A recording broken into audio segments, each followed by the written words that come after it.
corrente sanguínea, IPCS, é aquela infecção de consequências sistêmicas graves, como a bacteremia ou a sepse, sendo a bacteremia a presença de bactérias na corrente sanguínea e a sepse o conjunto de manifestações graves em todo o organismo decorrente de uma infecção sanguínea.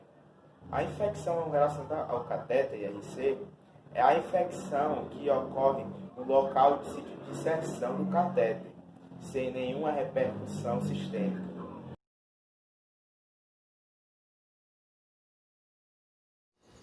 Cuidados com acesso venoso.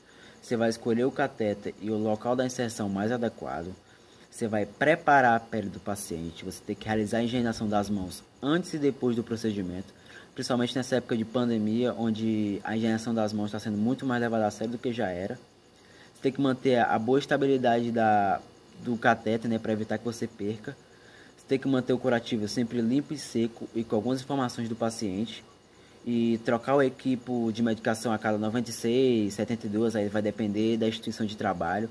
Você tem que realizar o flushing e a aspiração para verificar se há retorno de sangue antes de cada infusão. Você tem que observar alguns sinais, né, como dor, edema, rubor, calor, hiperemia. Esse tipo de sinais aí vai de você com o paciente observar isso. Você tem que salinizar o catéter quando ele não estiver em uso. Você tem que proteger a área se houver algum banho, algum tipo de coisa, você tem que permeabilizá-la. E você tem que remover o catéter em qualquer suspeita de contaminação, complicação ou mau funcionamento.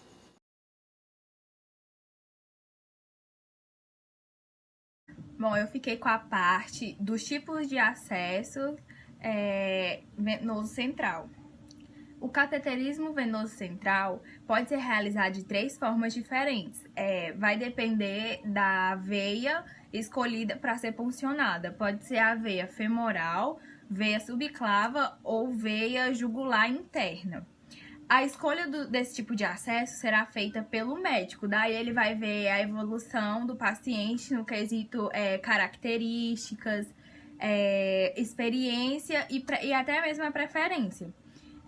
Sendo que todos esses acessos são muito eficazes, mas em alguns existem vantagens e desvantagens. Por exemplo, em pacientes que tiveram um trauma torácico, ou em que alguns pacientes que necessitam de uma realização de reanimação cardiopulmonar, que é mais indicada para a função da veia femoral. Enquanto os outros acessos da veia jugular ou subclava, elas têm menores chances de contaminação. Bom, o catéter venoso central, ele é utilizado principalmente na unidade de terapia intensiva, nas UTIs. Esse catéter venoso central, ele é usado para infusão em altas doses de medicações, em grande volume, como drogas vasoativas, por exemplo. O catéter de hemodiálise. O catéter de hemodiálise, ou Shirley, ele é utilizado temporariamente para a realização da hemodiálise. E só deve ser aberto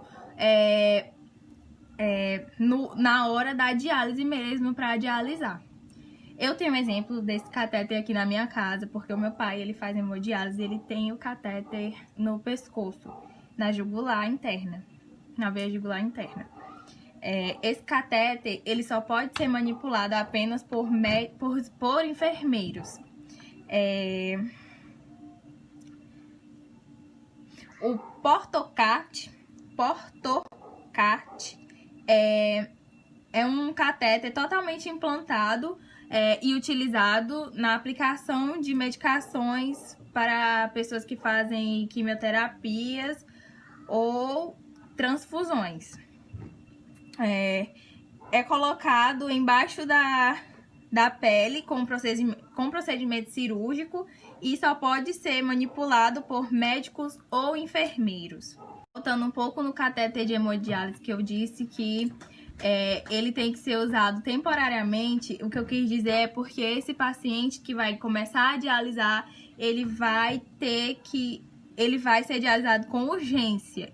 E enquanto ele não está com a fístula, ele tem que colocar um catéter, tanto femoral quanto, ou femoral, na verdade, ou na jugular.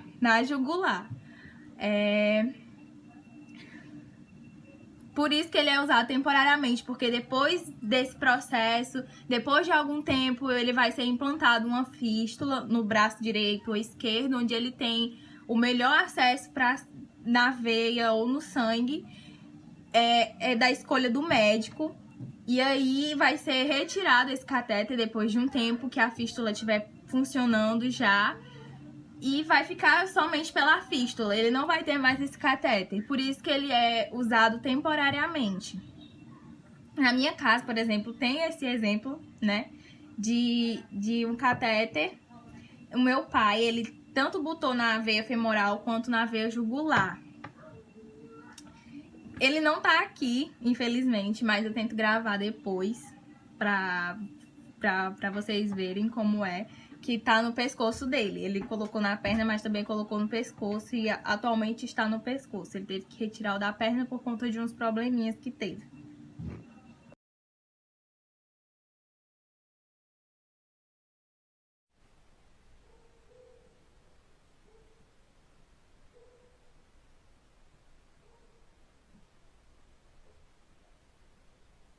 As infecções relacionadas ao catéter venoso central são infecções graves, que determinam uma alta mortalidade, especialmente nas unidades de terapia intensiva.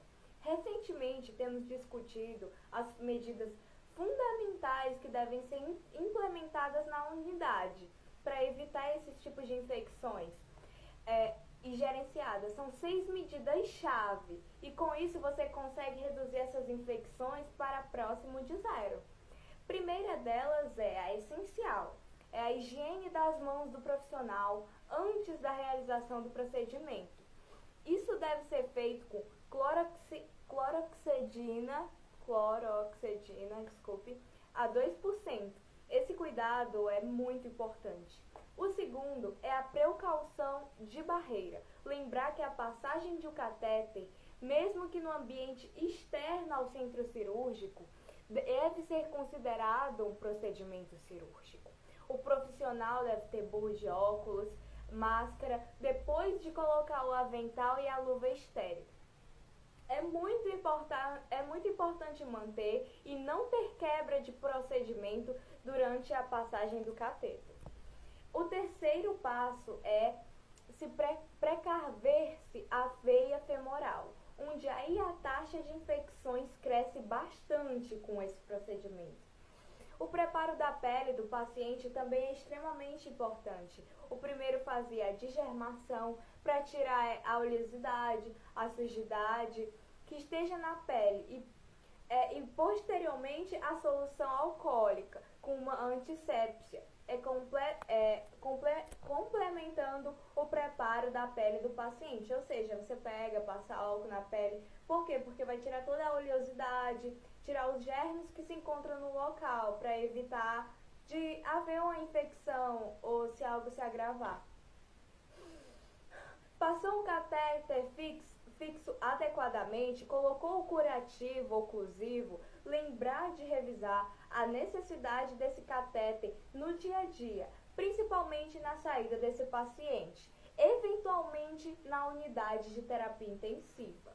Está tendo alta da UTI? Será que esse paciente precisa realmente desse catéter diariamente? E por fim, o controle dia a dia do curativo adequadamente, sempre em alguns cuidados, muito seguro lá na manipulação desse curativo, evitando a contaminação com as conexões de álcool a 70% durante a assistência, durante a infusão de qualquer tipo de medicação.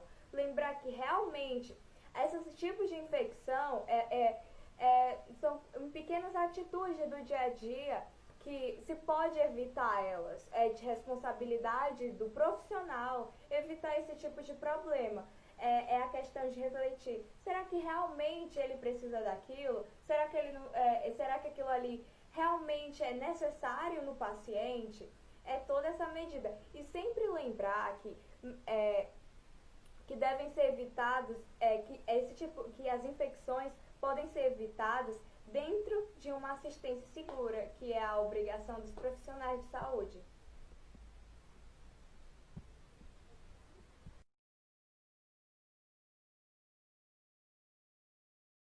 Infecções por corrente sanguínea. Eu pesquisei muito, eu achei dois tipos: as infecções primárias de corrente sanguínea e as infecções relacionadas ao catéter. Bom, primeiro vamos falar sobre as infecções primárias de corrente sanguínea. Elas estão entre as mais comuns relacionadas à assistência de saúde. Estimação de cerca de 60% de bacteremias nosocomias sejam associadas a algum dispositivo intravascular. Bom, ela associa-se ao aumento de taxa de mortalidade, maior tempo de internação e incrementos de custos relacionados à saúde. Infecções relacionadas ao catéter. O que é isso? É a infecção que ocorre no sítio do catéter, sem repercussões sistemáticas. O que vai acontecer? Os micro-organismos atingem o acesso vascular de diversas maneiras, como por exemplo durante a inserção através da pele, pela contaminação das conexões e de outras formas. A principal fonte de contaminação dos catéteres de curta duração é a microbiota cutânea do paciente, que ela move-se pela capilaridade através da superfície externa do catéter. Bom, vamos falar agora sobre os dispositivos intravasculares.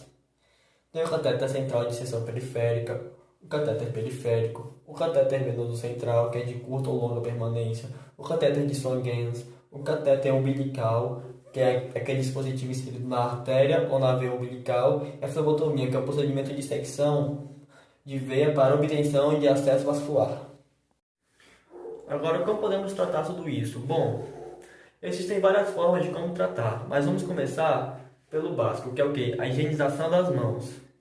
Também destaquei que devemos limitar o número das conexões, fazer curativo com aplicações de clorexidina alcoólica e, na suspeita de infecção, não trocar o catéter por fio guia.